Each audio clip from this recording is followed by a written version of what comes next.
अस्सलाम वालेकुम and welcome to you my YouTube channel life arena. आज की ये वीडियो आयरन की इम्पोर्टेंस के हवाले से है कि आयरन हमारे लिए क्यों ज़रूरी है और ये क्या काम करती है हमारी बॉडी में, कोरोना वायरस को लेके इसकी क्या अफादियत है और कौन सी खुराक में ये मौजूद होती है। सबसे पहले मैं बताती चलूँ कि आयरन का इस्तेमाल जो है वो खून बनाने में मददगार साबित होता है। जिन लोगों में आयरन की कमी होती है जाहिर है उनमें फिर खून की भी कमी होती है। उन लोगों को यूजुअली थकावट बहुत ज़्यादा महसूस होती है, तबीयत में चिड़चिड़ापन रहता है, उनकी तबीयत बोझल रहती है, जितना मर्जी सो लें हर वक्त नींद आई हुई होती है, हर वक्त थकावट हुई होती है। अगर बच्चे हैं जिनमें आयरन की कमी है तो वो क्लास में सही से तवज्जो नहीं दे पाते, टेस्ट में अच्छा परफॉर्म नहीं कर पाते क्योंकि उनकी जो यादाश्त है वो अच्छे से काम नहीं कर रही होती।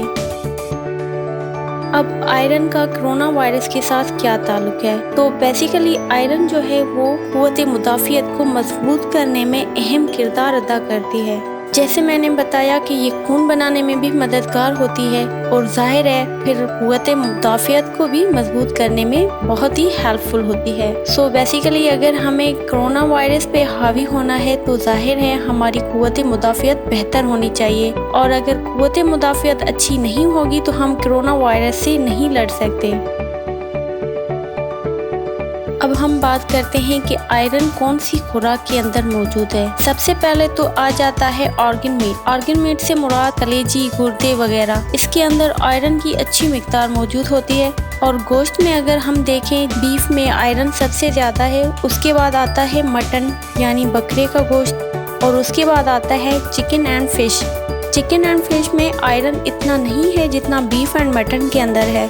सो अगर किसी को आयरन की कमी है तो उन्हें बड़े गोश्त का इस्तेमाल करना चाहिए।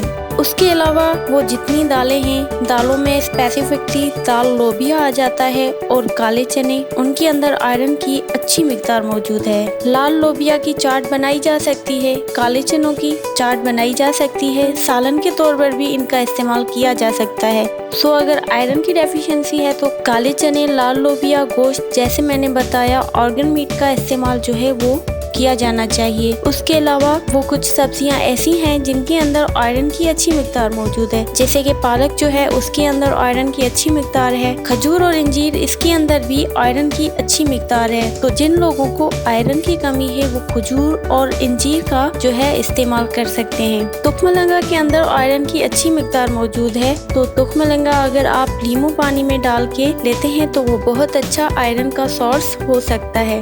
एंड इसके अलावा अगर हम देखें तो आयरन को लेते हुए हम कौन सी गलतियां कर रहे होते हैं।